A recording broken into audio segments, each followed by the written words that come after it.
avez dit récemment, honorable, que Alpha Condé était prêt à signer sa démission, mais il avait posé pour condition d'écarter Cellou et Sidya Touré du pouvoir. Il aurait. C'est ce que j'ai dit. J'ai dit Alpha Condé aurait conditionné la signature de sa lettre de démission dans le but d'écarter Sidya et Cellou, et cela il accepterait. En fait, les militaires n'avaient même pas besoin de sa signature parce qu'ils avaient déjà pris le pouvoir. Mais ce qui reste clair, aujourd'hui, il est dans un truc doré à l'international. Oui. Est-ce que c'est pas parce qu'il aurait peut-être signé cette démission qu'il est maintenant dans un asile doré parce qu'on n'en parle plus? Non, mais officiellement, on n'a pas encore sa lettre de démission. Est-ce que c'est pas parce qu'il a posé ses conditions, tout ça, que vous avez appris que Sidya a décidé de fuir le pays? Mais on ne peut pas comprendre que quelqu'un qui s'est battu, que Sidya Cellou, se sont battus contre Alpha Condé pour lui dire que tu étais en train de partir vers la mauvaise direction, et qu'un coup d'État vient déposer sur Alpha Condé, et que les personnes qui ont déposé Alpha Condé s'érigent contre les gens qui conseillaient Alpha Condé de ne pas aller plus loin. Vous pensez que le pouvoir est contre vous aujourd'hui? Mais évidemment que ça se peut. Mais bien sûr. Pourquoi? Premièrement, la manière dont on l'a sorti de sa maison. Il n'est pas seul. Il n'est pas seul. Parmi eux. Ça n'a pas commencé par eux. Mais surtout eux. Mais ça n'a pas commencé par eux. Alors, il y a Saïd Touré qui a décidé par rapport à... C'est des citoyens qui sont sous la loi. Non, sérieusement, sous la loi et la règle. Il faudrait bien que la loi soit au-dessus de tout le monde. S'ils ont porté plainte et que la justice a engagé une procédure, d'ailleurs le cas de Sidya, jusqu'à présent on est en train de rejeter toujours la... là aussi vous allez mettre en cause la justice. Mais au moins là-bas on n'a pas détruit sa maison. J'ai une question à vous poser sérieusement. Quand on vous dit qu'Alpha Condé pour démissionner demande à ce que Sidya et Cellou, même si vous avez mis ça au conditionnel, Alpha Condé aurait demandé à ce que Sidya et Cellou quittent aussi la scène politique, tout comme lui. Vous voyez à ça, vous?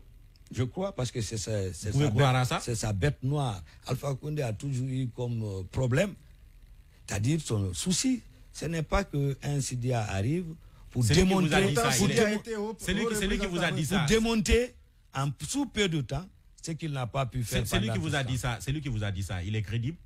Bien sûr que la source est sûre. Très sûre. Très sûre. À la présidence. Ça, là, je ne peux pas. Honorable, alors, Saïd Touré a décidé. Honorable, le président Sidya Touré est-il prêt à céder la tête de l'UFR? Le problème ne se pose pas. Au fait, les gens sont en train de... Il est quand même vieux. Voilà le problème de la Guinée. Aujourd'hui, nous sommes en train de vendre que quand quelqu'un est vieux, il est inutile. C'est très grave. Il est fatigué. Et c'est très grave dans notre pays. Il est même dans tous les pays qui évoluent bien. Comment on peut comprendre? On ne peut pas.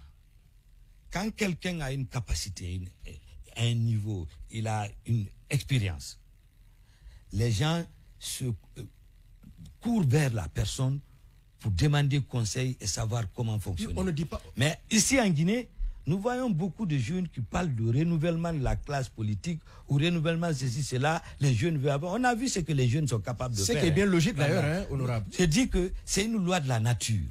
Il faudrait bien que les jeunes sont capables de faire. Si on continue comme ça avec... elle avait plutôt bien travaillé. Si on continue toujours avec cette démarche-là, alors est-ce qu'on peut espérer l'alternance au pouvoir en Guinée un jour? En fait, le problème, c'est une question... Comment se fait-il que nous avons... Ça, c'est commun pour tous les partis politiques. Nous avons d'éternels présidents de partis politiques. Je vais vous dire quelque chose. Regardez Biden. Il a quel âge? Le problème n'est pas l'âge, s'il vous plaît. Le problème est la morale. Le problème, il faut savoir avec qui tu peux composer pour faire évoluer. Oui, mais la question est claire. La question n'est pas jeunesse. La question est claire. Est-ce qu'un jour, Sidya peut être remplacé à la tête de l'UFR? Mais bien sûr que c'est naturel qu'un jour, il sera pas parce là. qu'on a peur qu'il... Qu'est-ce que vous pensez des actions de la CRIEF? En réalité, ça a suscité beaucoup d'espoir quand ils ont créé la CRIEF. Mais aujourd'hui, au regard de ce qui se passe après 5-6 mois, je crois, que c'est créé, je ne vois pas, c'est pas palpable quelque chose, c'est plutôt publicitaire, mais c'est pas palpable. En réalité, c'est que nous pouvons voir mais la CRIEF a un soutien de taille aujourd'hui, le nouveau ministre de la Justice, qui a pour priorité vraiment d'aider la CRIEF dans son travail. Mais c'est une bonne chose. mais que ça marche rapidement. C'est mieux. Est-ce que vous pensez que Charles peut faire l'affaire à la tête de ce département? Ben, on va le voir à l'œuvre. On l'a connu président de magistrat de siège qui était suffisamment très bien. On l'a vu en tant que procureur qui était vraiment trop populiste. Mais peut-être qu'on peut le trouver en tant que ministre comme étant quelqu'un de très pondéré. On ne sait jamais. Mais ce que je dis, c'est que ça prouve à suffisant de toutes les façons qu'il son passage du procureur au ministre, il faisait le boulot que voulait le CNRD. Donc vous pensez que c'est une promotion, pas une sanction comme le pensent certains? Oui, il a gagné en promotion et réduit en puissance. Parce que c'est ça aussi. Oui, il a gagné en grade, mais réduit en puissance parce que le procureur général, c'est quand même quelqu'un, on a vu, il était si fort. Seul doit-il se présenter d'ici le 15? S'il te plaît, il tentait de mettre le ministre de la Sécurité en prison s'il récidivait. Est-ce que c'est le doit être là d'ici le 15? Est-ce que c'est le doit être là d'ici le 15? Franchement. Je ne peux pas répondre à la question. Non, est-ce qu'il doit être là? Doit être là. Il doit être un modèle. Qu'est-ce que vous lui conseillez? Non, pourquoi tu orientes ta question? Et si vous étiez le conseiller de Cellou, par exemple, vous lui direz quoi? Je dirais de ne pas venir. De ne pas venir. Voilà. Pourquoi? Parce que ça n'a pas de sens. On ne peut pas convoquer quelqu'un. Attendez. On ne peut pas. C'est assez grave, honorable. Honorable, il faut avoir de la considération pour les institutions. Les institutions posent. Je dis, c'est pas une plainte, une convocation est envoyée. Oui. Révisiter les lois de notre pays. Si on peut convoquer quelqu'un qui est à l'extérieur du pays. Non, attendez, honorable. Attendez, honorable. On peut décerner un mandat contre quelqu'un qui est à l'extérieur du pays. Maintenant, attendez. Ça veut dire si il y a aujourd'hui appel à la crière, vous lui direz de ne pas venir tout simplement. Ça veut dire, honorable, si aujourd'hui vous êtes Cécilia qui est convoqué devant la loi, entrer au pays pour le convoquer. Écoutez, nous sommes attentifs, nous sommes demandeurs d'un dialogue serein, sincère entre nous et la junte qui a pris le pouvoir. Il faut savoir qu'un groupe a décidé de déposer un président que nous avons considéré tous despote, qui était quelqu'un qui a violé la Constitution pour se donner un mandat. Et alors, ce groupe qui a pris ce pouvoir n'est pas légitime au même titre que les partis politiques et la société civile qui existent dans le pays. C'est des organisations qui sont plus légitimes que ce groupe. Cela dit, quand ils prennent le pouvoir par les armes, il est important qu'ils aient raison gardée et l'humilité de rencontrer ces organisations pour discuter de la manière dont nous devons traverser cette période transitoire. Malheureusement, c'est ce qui n'est pas fait. C'est à notre demande. Nous avons calmé le jeu parce que nous avons voulu le bien de notre Guinée. Comme tout le monde l'annonçait, parce que c'est un peu du populisme, dire que nous voulons que ce soit la dernière fois une transition en Guinée, c'est la dernière fois, tout le monde le veut. Nous avons été à l'écoute de la gente quand ils nous ont invités au Palais du Peuple. Nous avons été à son écoute quand il nous a invités avec un peu plus de légèreté au Palais Mohamed V en utilisant des bus pour transporter les leaders politiques alors qu'ils ont leur véhicule. Nous avons été à l'écoute quand ils nous ont invités au ministère de l'administration du territoire. Malheureusement. Et vous ne pensez pas qu'ils ont été à votre écoute? Non, malheureusement non, parce que quand nous avons été, ils nous ont demandé des documents. L'objectif dans le consensus, c'est d'écouter et de prendre les documents en compte et discuter avec eux pour rédiger la charte, par exemple. Malheureusement, ça n'a pas été le cas. Normalement, même la rédaction de la charte, ça devait être avec les forces vives de la nation pour discuter. Oui, mais vous avez accepté ça. Eux, ils ont dit qu'ils ont pris en compte votre mémorandum. Non, pas du tout. C'est ce qu'ils ont dit. Je m'inscris en faux sur cette question-là. Mais dans le but d'avoir un consensus, nous pouvons comprendre qu'ils passent des erreurs parce qu'ils ne connaissent pas la manière dont l'État fonctionne.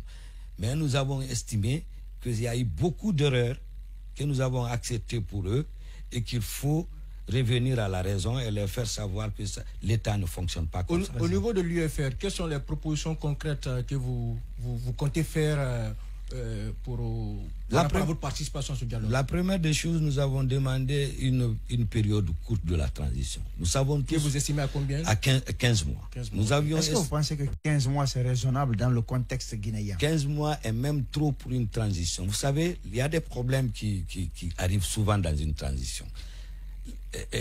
Le pays devient instable. Le pays devient... il y a moins de ressources pour le développement du pays. C'est une période de stagnation. C'est pourquoi il faut aller vite.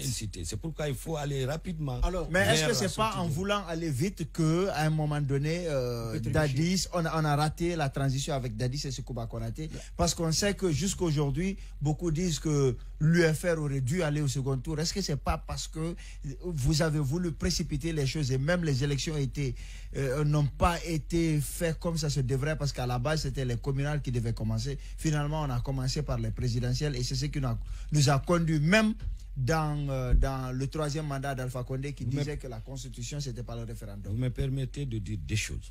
La première des choses, la transition s'était vraiment engagée avec Dadis au début. C'est les velléités de vouloir se présenter où il y avait des faucons autour de lui pour le faire miroiter qu'il est capable de prendre le pouvoir qui a créé les vrais problèmes. Et là, ça s'est soldé par ce qu'on a vu le 28 septembre. Cela n'a pas écorché le dialogue qui était engagé, la manière dont on devait partir. Mais malheureusement, c'est ce qui a écorché. Et la deuxième chose qu'il faut reconnaître, quand ils ont touché Dadis, le chronogramme arrêté, même au moment où on installait le CNT, il faut reconnaître qu'il y a eu une discussion avec les forces vives pour installer le CNT, contrairement à ce qui vient de se passer. C'est-à-dire on nous a dicté, on donnait un quota, alors qu'au CNT de 2010, il y avait une discussion et une harmonisation pour donner le nombre de personnes qui devaient aller au CNT. Malheureusement, ce n'est pas le cas aujourd'hui. Donc, cela dit, il y avait un dialogue. Et deuxièmement, le chronogramme des élections de 2010, c'était prévu qu'il y ait les élections législatives avant les présidentielles. Cellou Dalein Diallo est convoqué à la Cour de répression des infractions économiques et financières, CRIEF, le 15 juillet prochain pour être entendu. Le leader de l'Union des forces démocratiques de Guinée est accusé d'avoir détourné ou soustrait au préjudice de l'État la somme de 5 millions de dollars issue de la cession des avions Boeing 732 de la compagnie Air Guinée. Répondra-t-il à la convocation de la CRIEF alors que le doute plane sur ce sujet? Dr Fode Oussou Fofana a soulevé ce mardi 12 juillet 2022 des zones d'ombre sur ce dossier politico-judiciaire qui vise Cellou Dalein Diallo. Le vice-président de l'UFDG s'interroge sur les motifs cachés derrière l'exhumation d'un dossier qui date de plus de 20 ans qui, selon lui, aurait pu être classé. Il dit en ces termes, tout crime économique peut être exhumé en temps voulu, mais c'est très curieux que pendant les 24 ans de règne de Lansana Conté, les 10 ans de la gouvernance de M. Alpha Condé, le seul dossier qu'on ait retrouvé et qui devient important aux yeux de la justice, c'est la vente d'un seul avion de la compagnie Air Guinée. Dans certains pays, une compagnie comme ça qui a été liquidée, on n'en parle plus. Bien que Cellou a été ministre dans beaucoup de domaines pendant la Deuxième République, on ne trouve que ce seul dossier à lui coller. Et avec tout ce tintamarre, c'est un seul avion, on ne parle pas des autres avions de la compagnie qui avaient été vendus auparavant. C'est un seul avion qui a été vendu quand Cellou était ministre des Transports, et même ça, Mamadou Sylla, qui est l'acheteur, a dit que ni Cellou ni aucun travailleur du ministère des Transports n'a été impliqué dans ce dossier. Je pense que ça devrait suffire, explique Dr Fofana.